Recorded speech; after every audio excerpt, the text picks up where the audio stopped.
ఎక్కడైనా ల్యాండ్ పై ఇన్వెస్ట్ చేయాలని అనుకుంటున్నారా? అయితే ఫ్యూచర్ సిటీలో ఇప్పుడే ల్యాండ్ పీస్ పెట్టుకోండి. పూర్తి వివరాలకు మాకు కాల్ చేయండి. నమస్తే, వెల్కమ్ టు సుమన్ టీవీ. నేను పద్మిని. ప్రస్తుతంతో పాటు ప్రముఖ ఆధ్యాత్మికవేత్త Shri Matangi Rajashyamala charitable trust founder and chairman, మహాభగల్ అఘోర తాంత్రిక్ బ్రహ్మశ్రీ నిశాంత్ శర్మ అవధాని గారు మనతో పాటు ఉన్నారు. మాట్లాడదాం. నమస్కారం అండి. మహాదేవం. సర్పదోషం, ఈ మాట వింటూ ఉంటామండి. ఈ సర్పదోషం అంటే ఏమిటి? సర్పదోషం నుంచి బయటపడటానికి ఏమైనా విధి విధానాలు ఉన్నాయా? ఎందుకంటే సర్పదోషం ఉందండి, ఇన్ని పూజలు చేయించుకోండి, ఇన్ని హోమాలు చేయించండి అంటే ఒక్కొక్కసారి కొంతమంది చెప్పేది ఏమిటంటే అది లక్షల్లో కూడినటువంటి విషయాలు కూడా ఉన్నాయి. లక్షల్లో చెప్పారండి, అంత స్తోమత మనకి అందరికీ ఉండదు కదండి. అసలు అంత లక్షల్లో పెట్టి చేసేటటువంటి పరిస్థితి ఉంటుందా? సింపుల్గా కూడా దీని నుంచి బయటపడే విధానం ఏదైనా ఉందా? ప్రేక్షకులకు ఉపయోగపడేలాగా ఏదైనా చెప్తారా? సంతోషము తల్లి. ఈ అసలు మనకు సర్పదోషం ఎలా వస్తుందో కొన్ని విధానంలో ఇవాళ నేను కేవలము మాటతో చెప్తున్నాను. నెక్స్ట్ టైం ఇదే వీడియోలో మీకు గ్రంథంలో ఉండేటువంటి ప్రూఫ్ తీసుకువచ్చి కూడా నేను చూపిస్తాను. మార్జల శునక తాడన చైవ గురు వృద్ధ శిశు గోమహిషి.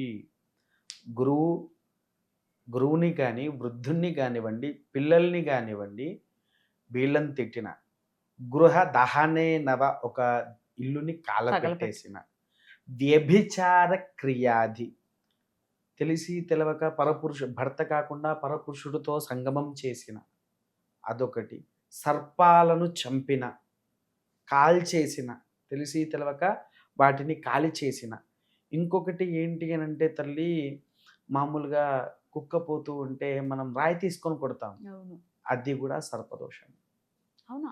అంటే పాములకి సంబంధించి చేసిందే అని అనుకుంటూ ఉంటారు, వాటిని హింసించటమే అనుకుంటారు. కాదు, ఇన్ని విధానాలు ఉన్నాయి. మీరు లలిత సహస్రనామాన్ని ఆచరిస్తారా? పంచయజ్ఞ ప్రియ అనే ఒక శ్లోకం వస్తుంది, శ్లోకమే వస్తుంది మనకు. అవునా? దీనికి సర్పదోషానికి ఈ పశువులకి ఏంటిదో మీకు ఒకటి చెప్తాను. దేవత క్రియాధిలో మనకు మంత్రం ఉంది, సత్యవా ఏ తే మహాయజ్ఞ సతతి ప్రతాయంతే సతతి సంతిష్టంతి, దేవయజ్ఞం, పితృయజ్ఞం, బ్రహ్మయజ్ఞం, భూతయజ్ఞం, మనుష్యజ్ఞ. ఈ 5 యజ్ఞాలు ఉన్నాయి. ఆ 5 యజ్ఞాల్లో అమ్మవారికి ఎంతో ప్రీతికరమైన 5 యజ్ఞాల్లో ఒకటి భూత యజ్ఞంగా తీసుకున్నాం. 5 యజ్ఞాలు అమ్మవారికి ఇష్టమే. ఈ భూత యజ్ఞం అంటే ఏంటి తల్లి? ఏదో భూతాలను తీసుకుపోయి మనం హోమంలో వేయడము అవి కాదు, లేదా భూతాలకు చేసేది కాదు. భూత యజ్ఞము అంటే పశువులకు భోజనం పెట్టడము. ఇప్పుడు ఒక శునక ఉందమ్మా, మన ఇంట్లోకి వచ్చింది, తల్లి నాకు ఒక ఏసీ రూమ్ కావాలని అడుగుతుందా? అది అన్ని పాల చుక్కలు కానీ అంత చిన్న కనీసం ఆ పాల చుక్క ముద్దన్నమైనా మనల్ని అడుగుతుందా? అడగదు. పాపం పిచ్చిది ఇలా చూస్తూ ఉంటది, అంతే. అవి శునక ఆవైనా సరే ఇంటి ముందుకు వచ్చి మనల్ని చూస్తుంటది, కనీసం దానికి ఒక అరటి బండన్నా పెడతారేమో అని. అవునా? భూతయజ్ఞంలో ఆ లలిత, షోడశి, లక్ష్మి ఇట్లా ఎన్నో సకలాది దేవతలకు భూతయజ్ఞం చేస్తే ఎంతో ఇష్టకరమైంది. అలాంటిది మనం అక్కడ శునకను కొట్టినందుకు ఆ అమ్మవారికి ఆగ్రహం వచ్చినట్టే కదా. అందులో స్త్రీలో ఉన్నటువంటి దేవత కూడా నాగజాతి కూడా ఉంది. అవునా? నాగరాణి కింద. అందుకోసం ఏంటి అంటే వీటిని కూడా హింసించిన సర్పాలకు కోపం వచ్చి మనల్ని పట్టుకుంటాయి. ఓకే, ఇది మనకు పూర్తిగా సంకల్ప విధానంలో ఉంది. తర్వాత బ్రాహ్మణ ఛేదన తాడనాధికం, ఒక బ్రాహ్మణ్ణి తిట్టిన, కొట్టిన, ఇలాంటివి ఏమన్నా ఉన్నా ఖచ్చితంగా వీటికి మనకు సర్పదోషానికి సంబంధించిందే ఉంటుంది. మీరు అన్నట్టుగా పూర్వం ఒక గ్రంథం ఉంది తల్లి, దీన్ని మొత్తం ఒక 6 దగ్గరనే ఉన్నది. 6లో నేను ఒకరిని. ఆ గ్రంథం ఉండడం, ఇది సంపూర్ణ కాలసర్పదోష నివారణం తల్లి, సంపూర్ణంగా కాలసర్పదోష నివారణము. ఇది నిజంగా చెయ్యాలంటే 41 రోజులు మనం దీక్ష ఎట్లయితే తీసుకుంటామో అలా తీసుకొని చేసేది. దీనికి దగ్గరలో మనకు 3 నుంచి 5 లక్షల మధ్యలో ఖర్చు వస్తుంది ఈ 41 రోజులకు. అదేంటి అని చెప్పేసి ఆలోచిస్తే దాంట్లో ఉన్న క్రియలో, ఆ పుస్తకంలో ఉన్న క్రియలో మొట్టమొదటిగా మనం సేకరించవలసింది 4 దారుల మట్టి. 4 దారులు అంటే ఐడియా ఉందారా? చౌరస్తా అంటారు. ఏనుగు తొక్కిన మట్టి కావాలి. గుర్రము తొక్కిన మట్టి కావాలి, రథశాల అంటే ఐడియా ఉంది కదా, ఒక దేవాలయంలో పెట్టిన రథం ఏదైతే ఉంటుందో దాని కింది మట్టి కావాలి, పుట్టమన్ను, గోశాల ఆవు కింది మట్టి. ఇవన్నిటిని సేకరించాలంటే ఇప్పుడు మామూలుగా గుర్రం దగ్గరికి వెళ్ళి ఆ మట్టి తీసుకుందా అంటే వీడేదో చెడు చెయ్యాలనుకుంటున్నాడు అందుకే మట్టి తీసుకుంటున్నాడు అని ఆలోచనలోకి వెళ్ళిపోతాడు. ఏనుగు మట్టి అడిగినా ఇవి సాధించడానికి మనకు కష్టమవుతుంది. ఇవి తీసుకువచ్చి వీటిని ఏంటి అని అంటే స్నానాధిక ప్రక్రియలను వాడాలి.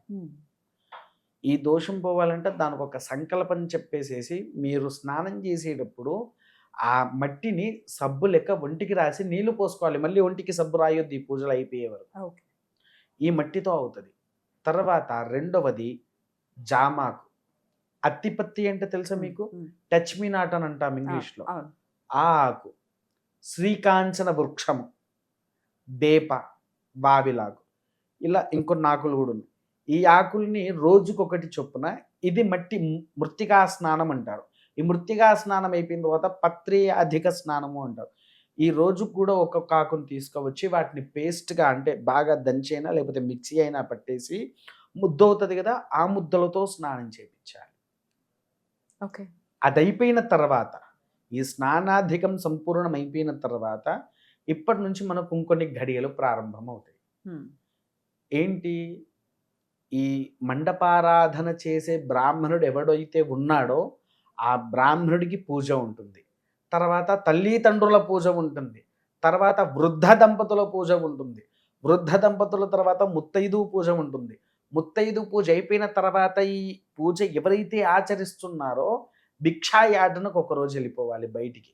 ఆ వచ్చినటువంటి పదార్థాలు ఏవైతే ఉన్నాయో వాటిని తీసుకువచ్చి వీడు వండేసి సుబ్రహ్మణ్యేశ్వర స్వామికి అన్న పూజ ఆచరించాలి.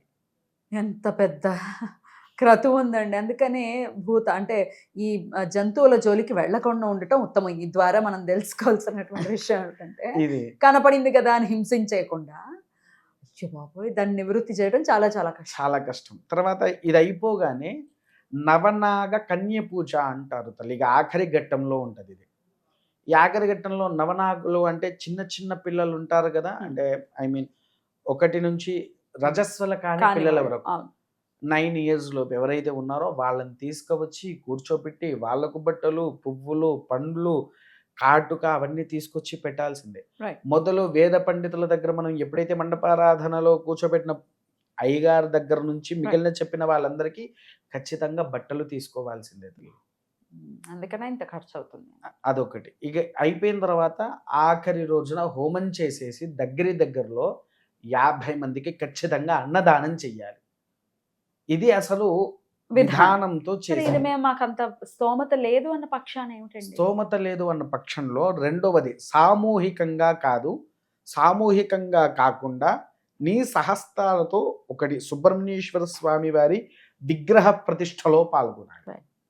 విగ్రహ ప్రతిష్ట అది కూడా శక్తి లేని వారు తల్లి ప్రతి మంగళవారం రోజు మీ సమీపంలో ఉండేటువంటి ఆలయానికి వెళ్ళేసి మంగళవారం రోజున సాయంకాలంలో, ఉదయం కాదు సాయంకాలంలోనే, ఎందుకనంటే ఈశ్వరుడి యొక్క వంశానికి ప్రదోషాకాలం అంటే ప్రీతి. ఇప్పుడు సంకష్టం వచ్చింది తల్లి, మనం ఎక్కువగా ఎప్పుడు చేస్తాము పూజ?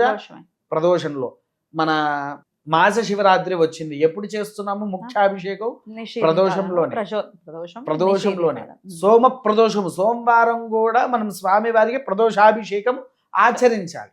అలానే సుబ్రహ్మణ్యేశ్వర స్వామి వారికి సాయంకాలంలో సుబ్రహ్మణ్యానికి అభిషేకం ఆచరించాలి. అది కూడా ఎలా అంటే పంచామృతాలు, 3 రకాల పండ్ల రసాలు, గంధ భస్మాలు, అగరవత్తులు, స్వామివారికి వస్త్రము, ఇవన్నీ తీసుకొని పోయి మనం వెళ్ళేటప్పుడు ఇంట్లో నుంచి ఒకటి బౌల్ లాంటిది తీసుకుపోవాలి.